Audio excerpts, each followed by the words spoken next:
गया। देखिए यहाँ लिखा हुआ है कि क्रिया किसे कहते हैं। क्या है?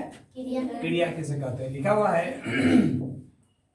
कि जब किसी काम को करने या होने का बोध होता है, जब किसी काम को करने या होने का बोध होता है उसे हम क्या कहते हैं? क्रिया कहते हैं। ध्यान दीजिए आप लोग यहाँ पे, ठीक है। जैसे कि किसी काम को हम करते हैं, इसकी पढ़ते हैं, लिखते हैं, खाते हैं, हंसते हैं, बोलते हैं, दौड़ते हैं, हर एक काम को हम करते हैं ना जी।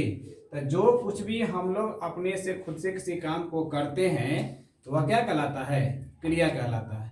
या कुछ काम ऐसे होते हैं जो खुद ब खुद स्वतः होते रहती है, जैसे कि वर्षा होती है तो वर्षा को हम लोग बरसाते हैं, नहीं ना? वर्षा को हम लोग बरसाते हैं जी, नहीं ना? वर्षा खुद ब खुद होते रहता है। वर्षा जो होता है वह खुद ब खुद होते रहता है, ठीक है। या धूप हो गया तो धूप फिर आज आया, फिर गया, फिर कल आएगा, फिर जाएगा, तो उसको लगातार धूप होना यानी कि आना और जाना या वर्षा होना सब क्या हो रहा है? काम हो रहा है। सोना, बैठना, हंसना, खेलना, कूदना, रोना, गाना सब क्या है? क्रिया। इस बात को जान कि जो कुछ भी हम करते हैं या जो काम होती है उसको हम क्या कहते हैं? क्रिया कहते हैं। क्या कहते हैं उसको? हम क्रिया कहते हैं।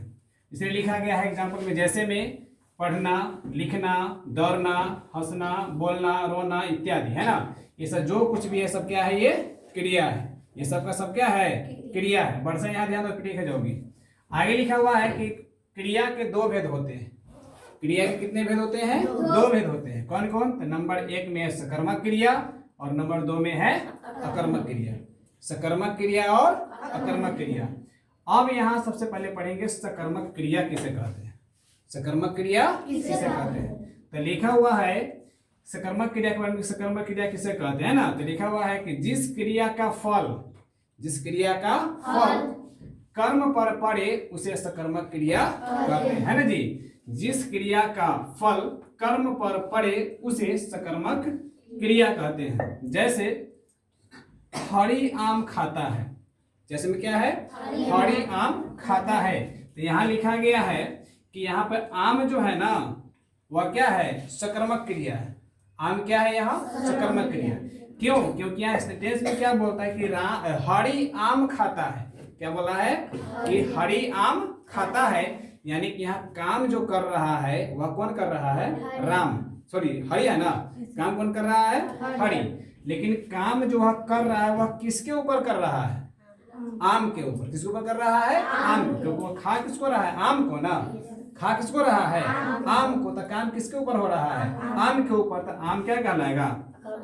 सकर्मक क्रिया। आम क्या कहलाएगा? सकर्मक क्रिया। तो जिस पर काम हो वह क्या कहलाएगा? सकर्मक क्रिया। बात समझ रहे हो कि नहीं? जैसे अगर बोलेंगे कि मोहन क्रिकेट खेल रहा है, मोहन क्रिकेट खेल रहा है, इसमें सकर्मक क्रिया कौन हो जाएगा? क्रिकेट। क्या होगा? क्रिकेट। क्योंकि खेलने का काम किस पर हो रहा है? क्रिकेट के ऊपर हो रहा है। समझ रहे हैं ना? याद रखिएगा। तो यहाँ आम क्या हो गया? सकर्मक क्रिया।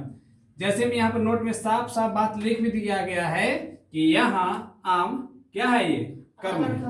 यहाँ क्या है? यहाँ कर्म है। इसमें हम सकर्मक क्रिया भी कर सकते कि यहाँ आम सकर्मक क्रिया है, क्योंकि यहाँ काम आम के ऊपर हो रहा है। यहाँ काम किसके ऊपर हो रहा है? आम के ऊपर हो रहा है, इसलिए आम क्या कहलाएगा? सकर्मक क्रिया कहलाएगा। क्लियर? आगे लिखा हुआ है कि अकर्मक क्रिया किसे कहते हैं। सकर्मक क्रिया में किसी कोई डाउट है? नहीं ना। अब है यहाँ अकर्मक क्रिया किसे कहते हैं। तो लिखा हुआ है कि जिस क्रिया का फल कर्ता पर पड़े, जिस क्रिया का फल कर्ता पर पड़े उसे क्या कहते हैं? अकर्मक क्रिया कहते हैं। क्या कहा कि जिस क्रिया का फल कर्ता पर पड़े उसे अकर्मक क्रिया कहते हैं। यानी कि जो व्यक्ति किसी काम को करता है ना वही क्या कहलाएगा?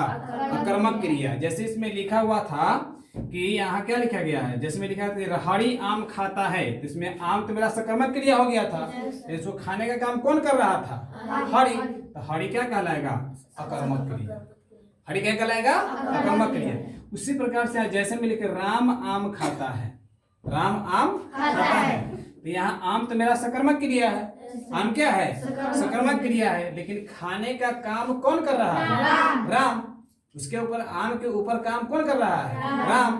राम करता हुआ, राम क्या हो गया? करता। तो इसी को हम कहेंगे क्या? अकर्मक क्रिया। समझ में आया कि नहीं आया?